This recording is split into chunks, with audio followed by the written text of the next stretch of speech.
Good evening, everyone. If you're here for the Garth Brooks concert, you're in the right place. Lock the doors. Lock the doors. Welcome to the Loft Literary Center. My name is Bao Phi, Program Director of Events and Awards here at the Loft Literary Center. The Loft is one literary arts nonprofit organization in this beautiful building called Open Book. Open Book is its own nonprofit entity which houses us, Milkweed Editions, and Minnesota Center for the Book Arts. You're here because of a spoken word series called Equilibrium, which has started in 2002, offering opportunities to spoken word artists who are indigenous and of color, nationally and locally. And we're here primarily because one of the, yay!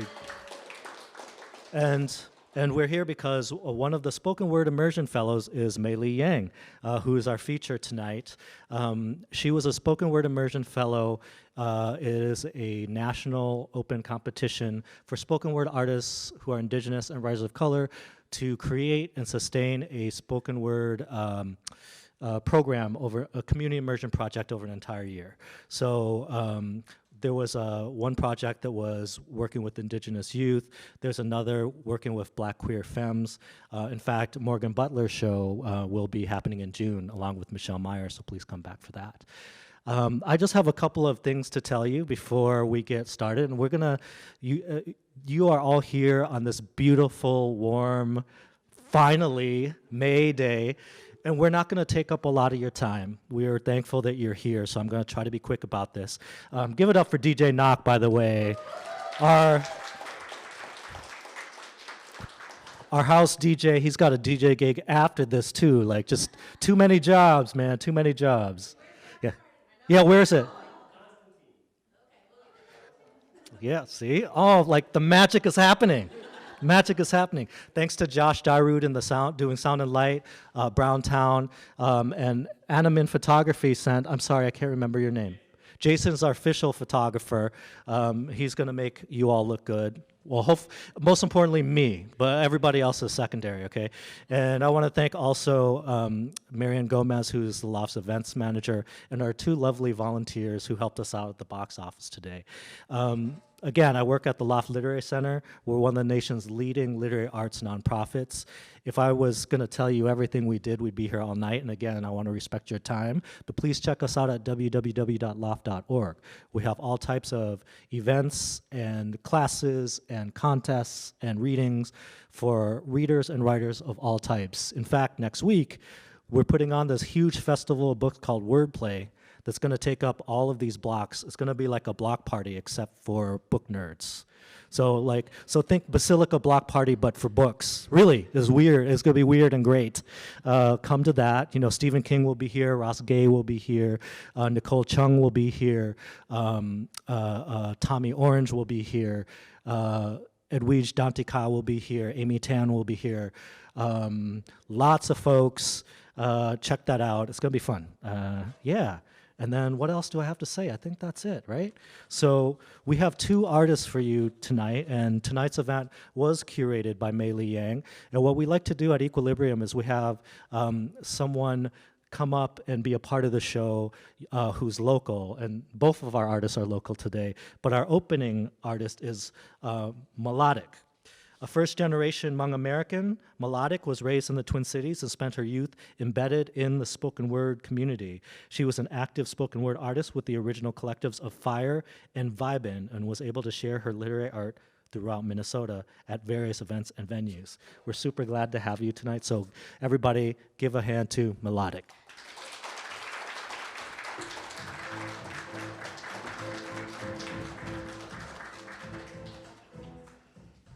We are short, so.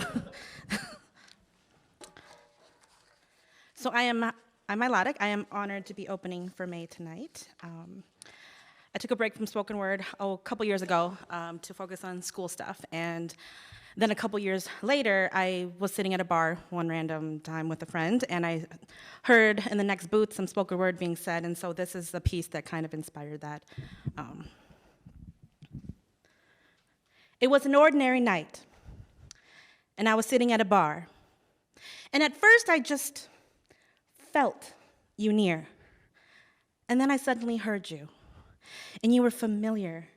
You were familiar and soothing to my ears, and passing years have not aged you, never caged you, but made you more beautiful than when I first felt you.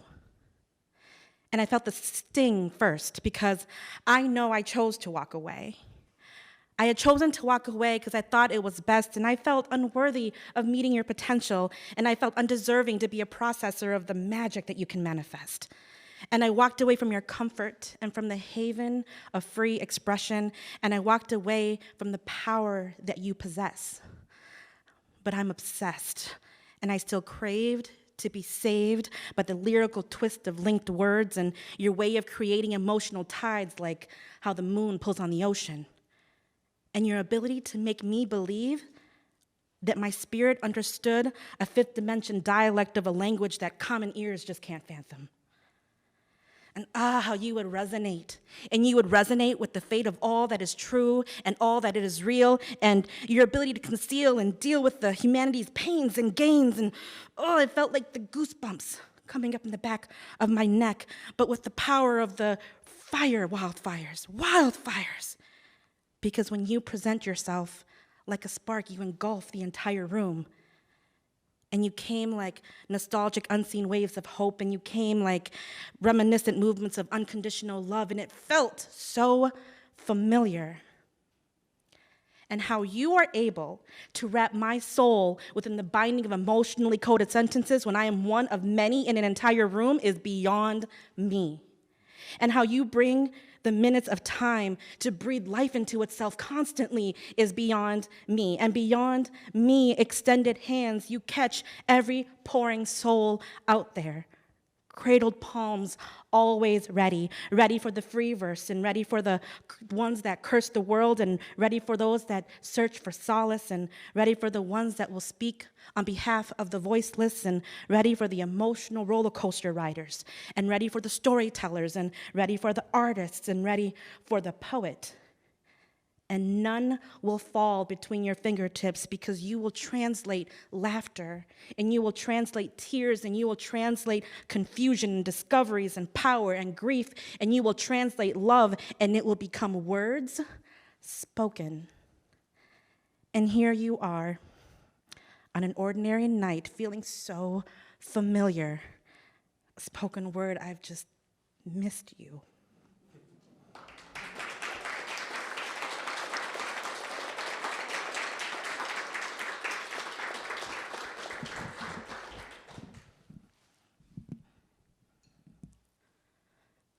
And this is for all the lady friends I have who should know better, but sometimes learn too late. He never laid a hand on her. He never did. He never laid a hand on her. He refused to damage the property that he claimed to be his own, and secretly insecure to be alone, he never laid a hand on her. Instead, his hand would land upon his manliness, his manhood, his manliness that would make her feel more than less of a human being, because he spoke in these honey-soaked, daggered words that pierced her soul. And not just to puncture and touch her heart, but start this process of inferiority. See, he guided her mentality to convince that she was nowhere without him, nothing without him. Forever to be alone in this lifetime without him. And this hideous, inconspicuous poison that dripped, he injected and slipped into her common sense, fogging all clear vision. And the tears would start to carve the stories down her cheeks, and they whispered tales of neglect and deceit and insults and accusations endlessly echoing between her thoughts. The fault, the blame, the reason, the pain, the going insane. He proclaimed, "It's her." And then she would just question what happened.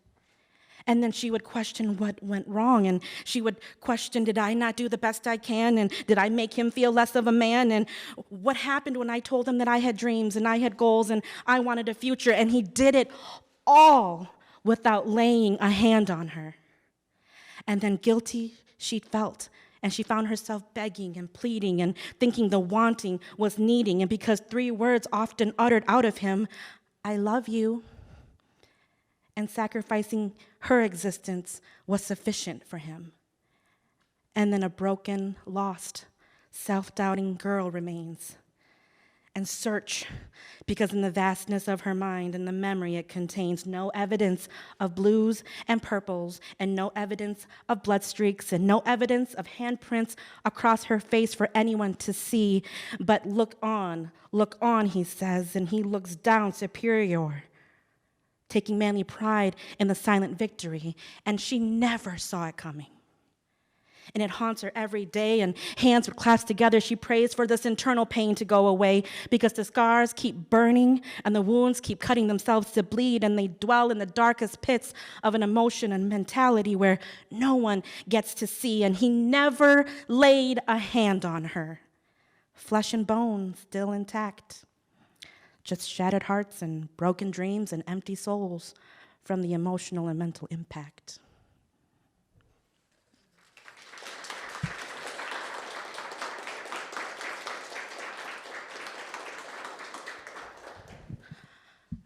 So my last piece, real quick, I work with kids on my 9-to-5, and there's a lot of kind of crazy crap happening in the world today. And I also have a 2-year-old niece who is amazing and full of life, and so she kind of helped inspire this for me, and this whole kind of piece of our youth today.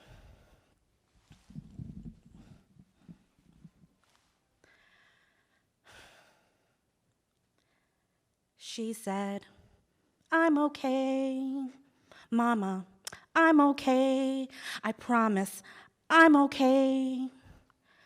Scraped knees and dirt-smeared cheeks, her 2-year-old feet keeps tripping by gravity. Hair in tangles, the sun would kiss her skin.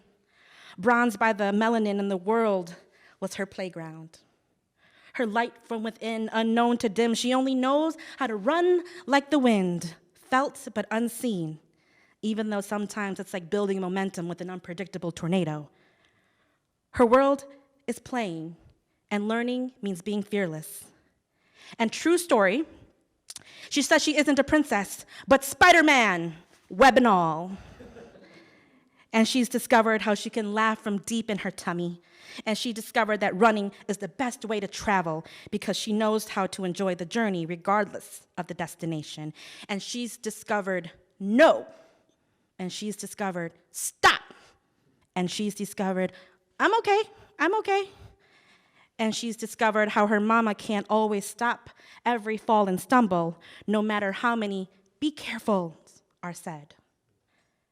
She said, "I'm okay, Mama, I'm okay, promise, I'm okay." Because kids can be mean. Unspoken rules of childhood initiation, of situation of he said, she said, and overwhelming the status quo of any 9-year-old. At school, she finds that being different, it means something. Because almond eyes and brown skin, well, her light from within, it still radiates. It still radiates with a frequency that allows her to know that there's a real big bad world out there. And not everyone plays fair, but she's become more aware, so she digs her heels in honesty and kindness, and she knows that she must now practice being fearless. And she's discovered the dab and groove jam and how to floss. That's Fortnite. And she's discovered how to stop running. Instead, she plants her feet, rooted in her specialness and rooted in her worth, and she's discovered no, and stop, and I'm okay. And she's discovered how her mama can't always stop the bullies from teasing and making fun of her, no matter how many be goods are said. Shh, she said, "I'm okay, Mama, I'm okay, promise, I'm okay." And we interrupt this program, and we interrupt this program, and we interrupt this program, automatics, lockdown. Shh, don't make a sound because there's a hashtag all hell has broken loose. Bullets don't discriminate. In human form now walks anger and hate, and her 15-year-old body sits in the dark, and as the sound of screams and shots echo in the hallways, the days of youth has suddenly become minutes. And she prays for her light within to cloak her in invisibility. And as silly as it seems, she's deemed it okay because if third-hour history can turn to the mystery of death by noon, anything is possible now. And as the world spins off its axis and the quiet kid at lunch that knew no one lit the dark room with steel rain, she's rediscovered, no! And she's rediscovered, stop! And she's rediscovered that her mama can't always stop the mean people that hurt others, no matter how many be safe are said. And when all is said and done, and there's just waiting, we want to hear, I'm okay, mama, I'm okay, promise, I'm okay. Thank you.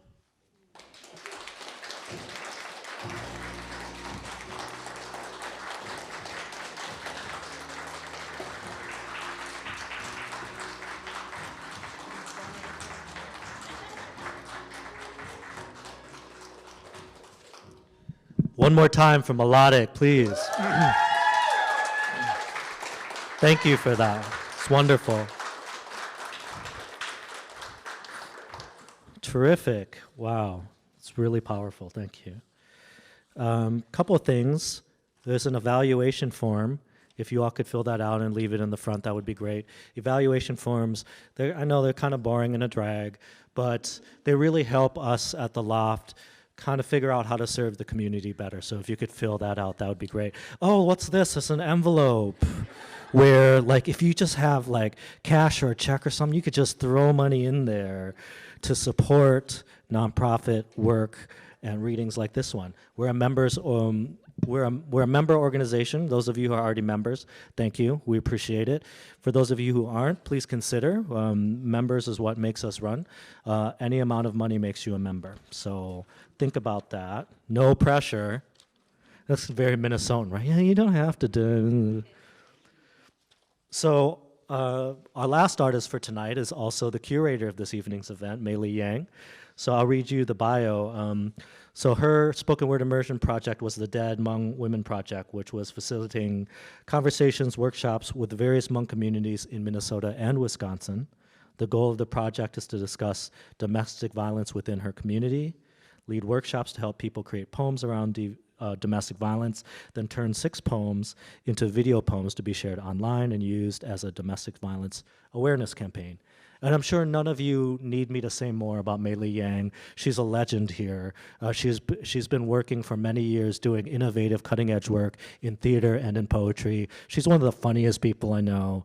And we were just so glad that in this last year of the Spoken Word Immersion Fellowship, that Mei Li Yang was one of the fellows.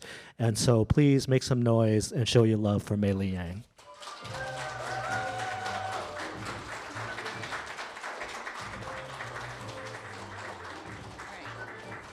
I'm even shorter. Okay. So as Baofi said, first of all, I want to thank the Loft for hosting this and having this grant, this fellowship. It's amazing. So I was talking to someone a while ago, telling her about the Dead Hmong Women Project, and so she was like, "Are you doing comedy?" I'm like, "No, bitch, I'm not." No, so I use that in a very empowering way. I really respect her. But seriously, right? So most people that know my work know me as someone who works in comedy.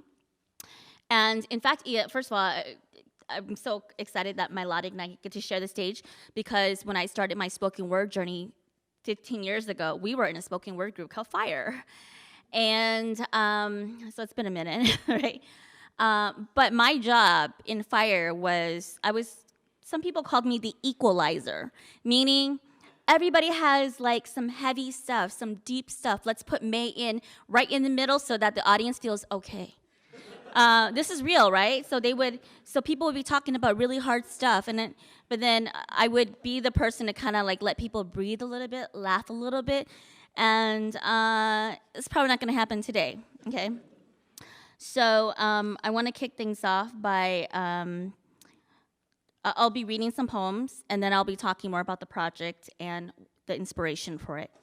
And so the first poem I'm gonna read is called Endings. And actually I'm gonna hold this because this mic feels very weird. Okay, so this is called Endings. And for those of you who don't know, Hmong is a tonal language, right? So if you've ever studied Mandarin, when it when you transfer Mandarin from the characters into English, or like the RPA system, right? There's usually little slashes at the top that kind of teach you what the tone is. In Hmong, it's the last letter. So if I want to go high, I might use a B instead of going, so a B would go, M would make you go, a J would make you go, And so that's a little bit of context for this poem, in case you're curious. Endings. In Hmong, many words begin the same way, but the last letter determines everything. Screw up the last letter and fish turns into salt, horse into human, sour into penis. You may like the word nya, but if you substitute J for M, your word transforms into money. Tack on a G for nya, and suddenly the money is stolen. A girl may start out as in Thai, but neglect the S, and she becomes nothing more than the water left over from cooking rice. So this is what I write about. I write about Hmong women's stories, and I write a lot about inequities. And I'll tell you about the origin of the Dead Hmong Women Project. Years ago, I was in Wisconsin actually performing my play Confessions of a Lazy Hmong Woman. It's a comedy. I say comedy, but it's a dark comedy, right? And afterwards, this woman came up to me and said, have you ever thought about writing a play about domestic violence? And I was like, not really. Because most of my work has been about taking things that have happened to me in real life and transferring them to theater or creative writing, other forms of creative writing. But then over the years, people kept saying, have you thought about writing a play about domestic violence? And there was even somebody who Facebook messaged me. Basically, her whole story was a long Facebook message. And at the end, she's like, you can do whatever you'd like with this. You can turn this into a play or whatever. And so I realized I need to start paying attention. It's an honor to be told that. But And the more I thought about this, the more I realized, you know what? Actually, domestic violence, I have witnessed it my whole life, publicly and privately. I watched Hmong women. I think many of us in the room have probably seen, heard, watched Hmong women die in a very public way. And so I decided to use art to talk about this project in some way, shape, or form. The next piece I'm going to read, I just wrote this week, so I don't know the words. I'm going to be focused on this. It's called Google Alerts. So I don't know if you guys know about this option, but you can put your name on Google Alert so that whenever you're in the news in some way, shape, or form, you get an email saying, hey, right? And you can do it with topics as well. So I got a Google Alert this week, which reminded me that in December of 2018, I got a different Google Alert about my name, okay? Imagine it is December 16th. A Sunday, and you have just woken up. You are in bed playing your Candy Crush allotments, checking your Facebook newsfeed when you see a Google alert with your name. You open your email expecting to see news of a publication or a grant or something nice. Instead, you read that you have been shot in the head by your husband. Imagine you are confused because you are alive and breathing and your husband is not angry and killing. He is in the living room playing magic. Then you realize the dead woman isn't you. Like teachers and social workers and strangers before, Google Alerts has mistaken you for another Asian woman. Imagine the words murder, suicide. Imagine systems fall short. Imagine writing a Facebook post to process this. Then imagine your Facebook Messenger lighting up. Imagine it is a young woman from Wisconsin writing to tell you she saw your post. She tells you that it was her mother who died. She tells you the two of you share the same name. She tells you she knows who you are, that she and her mother read your poems. They liked your poems. You wonder what they had read, the poem about keys, about opening doors for yourself, the poem about the things that a woman loves, which includes keeping track of her dollars and cents, or maybe even your bra poem, a comedy about hating the things that bind our bodies every day. She tells you her mother was a good woman, and you wonder how many people have told her she was bad, that she was somehow the cause of her own death. In the end, you don't know if this young woman made contact to reprimand you, to praise you, to build connections with you, or simply to ask you to remember. And of course, even though I'm not like This has been the sort of the double bind of this project, right? I'm so used to writing about my own story and talking on behalf of myself and saying, fuck other people, right? So this story is hard because this project has been beautiful but challenging because it's not my story. And I've been wondering whether I have the right to talk about any of this stuff, right? This is a piece called, so you're gonna learn that the internet and I have a huge relationship in this whole project. In October 2017, I don't even know what I was doing online, but I was Googling, and I happened to Google Hmong woman. I probably was gonna Google Hmong woman something else, but I stopped. Because if you've ever Googled something, usually it'll make a list of suggested words, right? So this is a list of this is what happened when I Googled Hmong woman, Hmong man, Hmong men, and Hmong women in October 2017. The algorithm might look slightly different today, but this was October 2017. Search Hmong woman. Hmong woman stabbed. Hmong woman stabbed Minneapolis. Hmong woman killed in Fresno. Hmong woman blog. Hmong woman cheat. Hmong woman microwaves baby. Hmong woman killed. Hmong woman killed by husband. Hmong woman missing. Search Hmong man. Hmong man, Hmong Manufacturing Inc. Hmong man kills wife. Hmong man kills wife in Alaska. Hmong man kills hunters. Hmong Manufacturing, Kansas City, Kansas. Hmong man marries chicken. Hmong manners. Search Hmong men. Hmong mental health. Hmong Menominee Alliance Church. Hmong mental health Minnesota. Hmong men's clothes. Hmong men's mental health issues. Search Hmong women. Hmong Women's Association Minnesota, Hmong Women's Heritage Association, Hmong Women's Right, Hmong Women's Summit. So is this a poem? I don't know, but I found it fascinating. And here's the thing, I didn't take any artistic license with this. I just copied what I saw, and it was scary and crazy what is out there in the universe, right? I'm gonna read some more depressing poems, but I need to stop saying this. I think the Hmong in me and the Minnesotan in me and whatever always feels like, oh, I need to apologize. I mean, you guys knew what you came here for, right? Right? You can take care of yourself after this. So, as I mentioned, I had some trouble figuring out. I had a hard time trying to write a poem. Obviously, I just wrote a poem this week, right? Those are all my words. But as I was researching more about, I keep thinking about domestic violence, but really it's called the Dead Hmong Women's Project because it's about Hmong women who have died, who have been killed, right? And I've always thought it was fascinating thinking about the aftermath of her death. That's not the end of it. She gets re-victimized afterwards. So I wrote this poem called Aftermath. And the first part is my words. You know, a Hmong woman is killed and her mother says, I wrote that. But all the other quotes come from real life people. They come from this victim's mother. There are words from her father. And then there are words from internet trolls, right? And I will tell you exactly, after this, I'll tell you exactly where I found the internet trolls quotes from.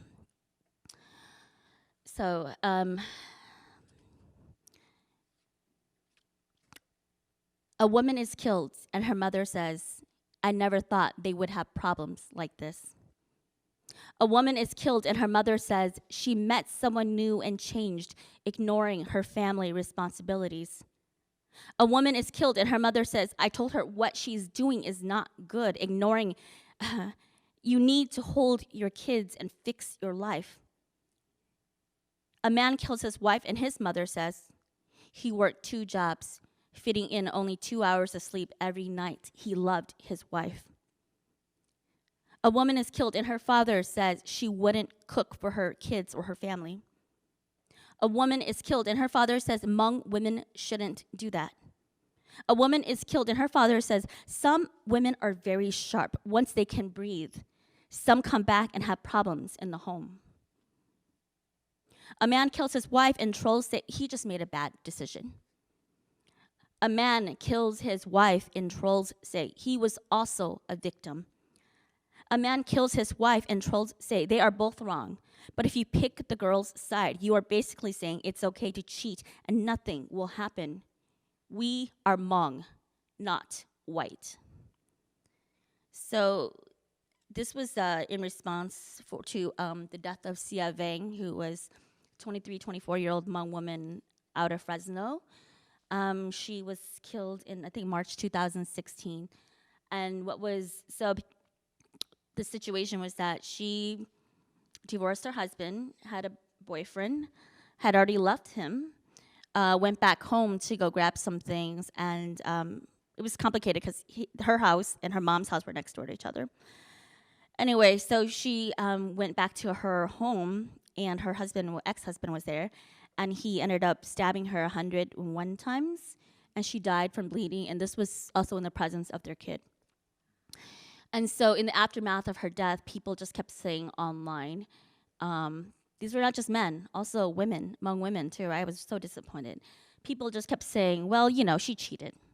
I'm like, well, she's fucking dead. Are you happy? Like, this is the price that she paid, right? And what was fascinating was that, when this happened, this Hmong TV station out in Fresno actually went on the scene. And so there was actually video footage. If you can find this online. There's actually video footage of this Hmong woman reporter interviewing the dad and the mom, and right behind them was yellow tape. And as she was talking to them, she was like, is the body still back there? And they're like, yes, because the police were still dealing with all of this. And the reporter just said, I'm not exploiting them. I want us to get the right story so that you guys are not circulating rumors out in the universe. So, and I just found it so fascinating that the dad just kept saying, sorry, our daughter fucked up. Sorry, she shouldn't have cheated. And the mom cried so much, but she was just like, I didn't really think he'd go there. I didn't think he'd kill my daughter. And so, anyway, that was, it was heartbreaking to watch all of that. And then this Manford, which is a progressive Hmong men's organization here in the Twin Cities, decided to say something. They put out a post online and elsewhere saying that we as Hmong men need to acknowledge our toxic masculinity. We need to acknowledge, that this shit is wrong. So this is all they said, right? I'm like, beautiful, great. And a bunch of people just went after them and said, you guys are stupid. You're just trying to she deserved this. The list is very long. My favorite was that at the end of all of these trolls saying whatever they had to say, my favorite quote was this Hmong woman wrote down, hey, imagine if every Hmong man cheated, was killed. How many people died? I'm like, yeah, that's a good one. That's a good one. So, and I hope you guys don't think I'm up here trying to exploit stories and, trying to milk the shock factor. But the reality is that this is some crazy shit that's happening within the Hmong community, and we're very blasé about it, right? And so, or at least the people I've seen in person as well as online are very blasé about it, and we shouldn't be. This is stuff that should not be happening, right? Let's see.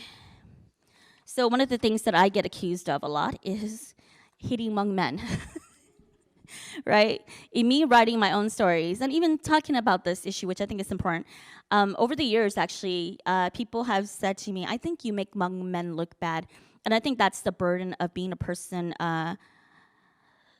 burden of the fact that being a person of color, right? And being a Hmong artist where we don't have a lot of platforms to tell our stories. And so, so my truth is suddenly makes a whole group of people look bad. So my thing is, Hmong men, just write your stuff, do your thing. Hmong men are not bad. I even married one. He's right there tonight. I say this to people all the time because people assume a couple things right off the bat. Everybody assumes I'm married to a white man, that I must hate Hmong people. I'm like, I don't hate Hmong people. I bring this up, and other people bring up these issues because we care about the community, and we want to see us do better. But I decided to write a poem for Hmong men. And so I ended up writing a poem about my dad. This is called Autopsy Report. And not to sound grim or anything, but it came about because I thought about how many Hmong men have I killed with my pen and my platform, right? So I was thinking about it in that sense. But it ended up being a poem about my dad. Early one December, my father keeled over in the living room, his body seized in a stroke. What memories were lost in the night? How long had he been paralyzed before this moment? Did his words begin to slur because we had stopped listening? 40 years ago, men woke up from dreams only to die. We did not perform. We did not perform autopsies to excavate a corpse and learn the way it moves, to understand its roadblocks, where it bleeds, to open up a body in this life is to cut off limbs in the next. Some men die in their sleep, suffocated by a spirit, a demon, sometimes a new tongue. Some men have been crushed by a ghost, a country, maybe a woman. What secrets really hide in untouched bodies? At the hospital, a nurse shows me the last remnants of my father's brain, a cloudy mushroom. For 30 days, we filled Joss paper boats that would be burned at dawn on the last day of his funeral. Spirit money exchanged on the other side so my father could continue to eat and pay off his debts. So the things I reference in here, so my father passed away I think in 2013. But I don't know if you guys know, but when Hmong people first came to the United States in this late 70s and early 80s, there was this phenomenon where Hmong men, roughly in their 30s, would just wake up and die. People had no idea what it was about. And they started calling it sudden death. No, it was sad. Sudden. Yeah. And it was such a big deal that the World Health Organization actually even commissioned a study to find out what was going on, right? So anyway, just thought it was, so I get it. I get it. Hmong men are going through shit. You're dislocated, right? Just don't kill people. Yeah. So this is a piece called Lessons Learned from Watching Chickens. You do time check here. Okay. Lessons learned from watching chickens. 1. A boy once told me I was nasty because I watched chickens fucking. I did not know that sitting atop one another was an act of intimacy. Rather than back off in shame, I got on my knees and searched for the place where their bodies met. Triangles of fat pounding against each other. 2. I have never taken pleasure in eating the balls of boiled chicken the way my cousin Manila does. Savoring the small oval sacks like Easter chocolates. I have never been able to swallow awful body parts. 3.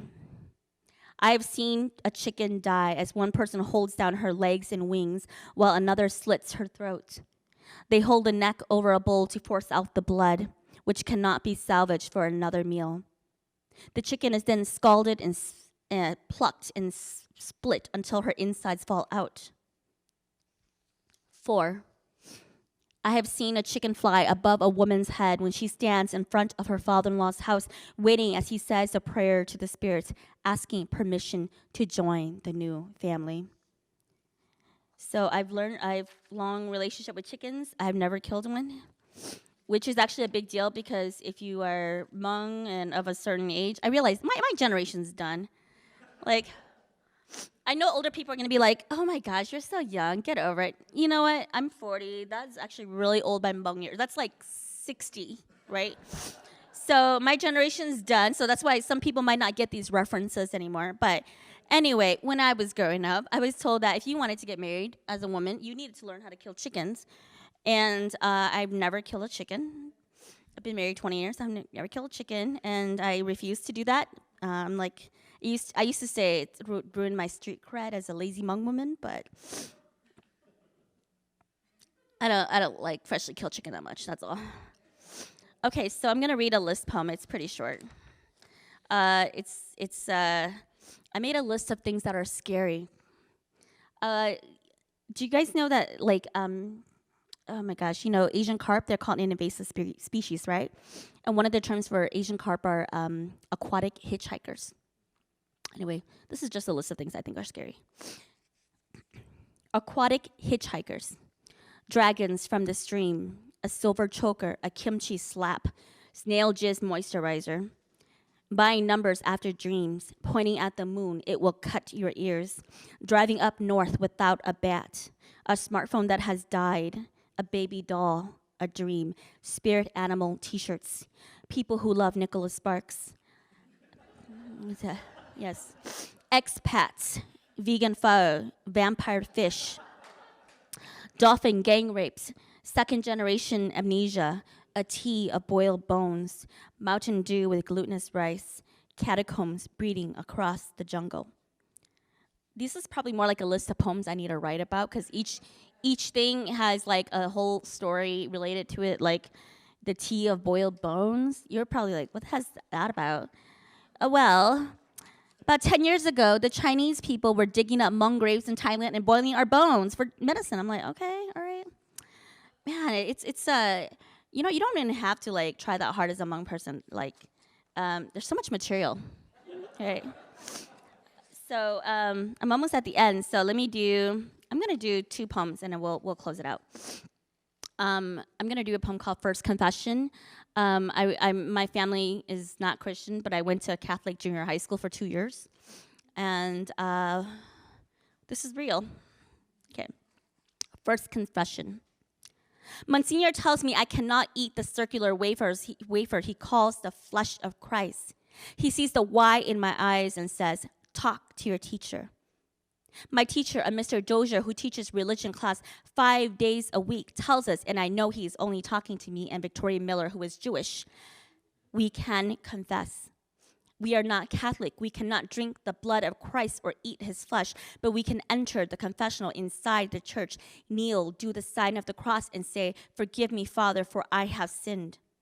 Mr. Dozier does not tell me if my sins will be forgiven if I recite enough Hail Marys and Lord prayers. My mother would not let me be baptized. We sent you to that school for education, she said, not to become a nun. I rehearsed my confession. Forgive me for not obeying my parents. My mother likes to tell me I'm fat. Forgive me for taking the Lord's name in vain. I didn't know that was a crime. Forgive me for coveting my classmates, their ability to look teachers in the eye. I swear I'm not hiding anything. Forgive me for going to a spirit calling ceremony this past weekend. Someone was sick. We had to call back their souls. Plus, I wanted to drink some Pepsi. Forgive me, Monsignor, for thinking evil thoughts about you about that time you let the body of Christ hover above my face and in front of the whole congregation said, talk to your teacher. I should have asked what Mass was. It had nothing to do with math. I should have asked what a host was. It had nothing to do with Oprah. I should have told you I didn't care about your damn wafer. I'd eaten raw flesh before in the aftermath of soul-calling ceremonies. Not metaphorical flesh, but real flesh, raw and breathing with life just hours before. I have tasted blood congealed into a maroon jello, but blood nonetheless. It is miraculous, really, what toasted rice powder, lime juice, and herbs can do to make raw things palatable. So the last poem I'm going to read is... I'll read a poem called "The Things Among Women Loves." Right. Okay. The things among women loves. Among women loves baby, cucumbers, unripened papaya, and green mangoes. Anything she can dip with chili peppers and fish sauce to spice up her life. Among women enjoys serving utensils, plates, and bowls. She likes to play games of intrigue with a dollar store owner who is tricky. He won't sell all his dishes at once, so she knows she will have to come back every 3 days to find more dishes for the matching set at home. Among women can never resist the allure of large plastic bowls with Chinese cartoons in the center. Whether used to hold dishes, dreams, batches of food, or even to bathe babies, the bowls are pivotal to keeping everything together. Among women knows her worth. She keeps it in a home-sewn cotton bag hidden in the cup of her left bra. Kept close to her heart, she knows exactly how many dollars and cents she owns and what balance remains in the hiding places of her bedroom. Among women understands that one of her greatest assets is a chest freezer, preferably 2, where she can encapsulate the summer's bounty of scraped cucumber flesh and blanched green beans in endless Ziploc bags. In a chest freezer, she can hide her booty of mystery meat, which of course never begins as a mystery. But when it is thawed months, perhaps years later, she needs a little time to decipher that the lump before her was at one time intestines meant for sausage casings, beef bones hoarded for a faux broth, Perhaps they might have simply been pork chops, coveted but saved for a son or daughter who was supposed to come by and pick them up years ago. So, thank you. Thank you so much for joining us tonight. Make some noise one more time for Mei Li Yang and Mailodic.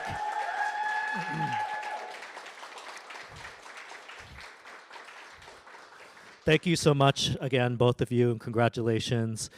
Thank you all again. We really mean it. Really, nonprofits, artists, we need support, and it's just so lovely that you came out on such a beautiful day on a Saturday to show your love and show your support. So really, thank you all for coming, and have a great night. Thank you.